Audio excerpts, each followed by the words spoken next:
I'm I-Team investigator Kylie McGivern. Unmarried fathers fighting for custody of their babies against private adoption agencies. Earlier this year, we brought you an exclusive interview with a father whose story is rarely told because the cases are not public. You may remember Ulysses Carwise, who is still fighting for his daughter more than 5 years later after she was signed over to an adoption agency as a newborn without his knowledge or consent. Carwise's story inspired other Tampa Bay area fathers to come forward, saying they too are in an uphill battle to establish parental rights. There's a real problem, and good fathers are losing rights and losing time. Tonight, a father kept in the dark about his daughter's birth. It's hard. Sometimes I come in here. Sometimes I can come in here and sometimes I can't. This is my daughter's room. Brandon Marteliz's only child, a daughter he has never met. I had books for her, a few toys, tons of clothes. I'm getting ready to give them away because I know they're not going to fit her anymore. She turns 2 in January. Marteliz pictured here with his child's mother. The date, 2 days before her birth. Hands on her, talking to my daughter through her stomach. You know, I was there. I was with her. I was robbed of that opportunity. Pictures turned to panic, Marteliz says. The day before their child was born, he asked if she was going to the hospital the next day. I think so. He asked if she was going to come outside, when she's going. Nothing. Then I was told that my daughter had passed away. In a court filing, Marteliz says the mother of his child told him the child had died due to sudden infant death syndrome, SIDS. I couldn't accept it. I needed to see, I'm going to hospitals and they're calling security on me because I'm in here looking for my daughter. And I can't find her. Then, nearly 3 weeks after their daughter was born, 2 texts. I have her. I got the baby. That news, the start of a new nightmare for Marteliz. I found out from a CPS lady that there was still a baby that was born, a newborn that was alive.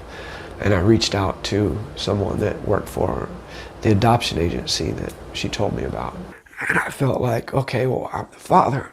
I'm her dad. I can take a test. I can prove I'm her dad. My daughter's alive. We tried calling the mother, but did not hear back. Marteliz fighting for custody while the child is with prospective adoptive parents through the agency Heart of Adoptions.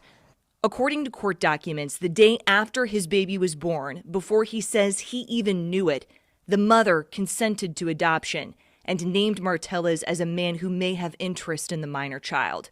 Court documents show the adoption agency said a termination of parental rights was not required because they were not married, he was not listed on the birth certificate, was not on the putative father registry, a little-known state registry for fathers to claim paternity, and had not paid a fair and reasonable amount of living and medical expenses in connection with the pregnancy and birth. They were trying to ask me if I would, that she's going to a great home and all this, and I couldn't hear that. I could have said, no, she's not. Over my dead body, she's not.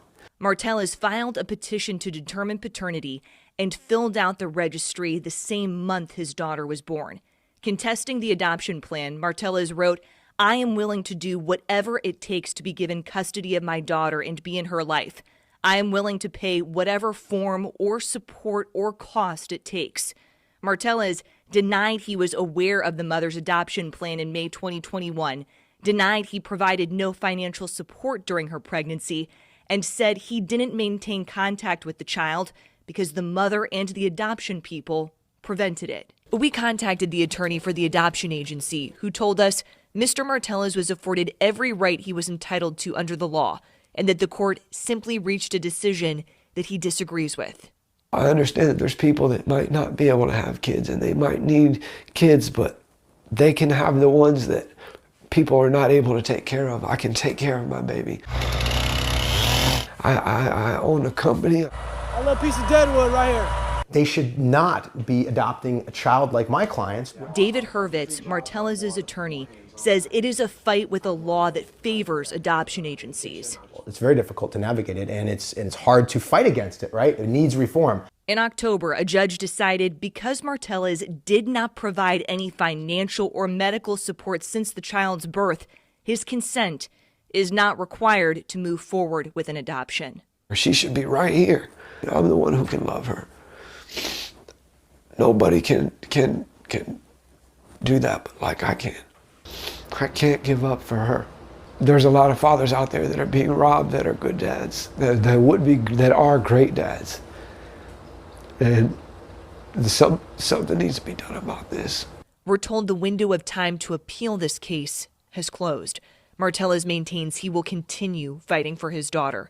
With photojournalists Matt McGlashan and Randy Wright, I'm I-Team investigator Kylie McGivern taking action for you.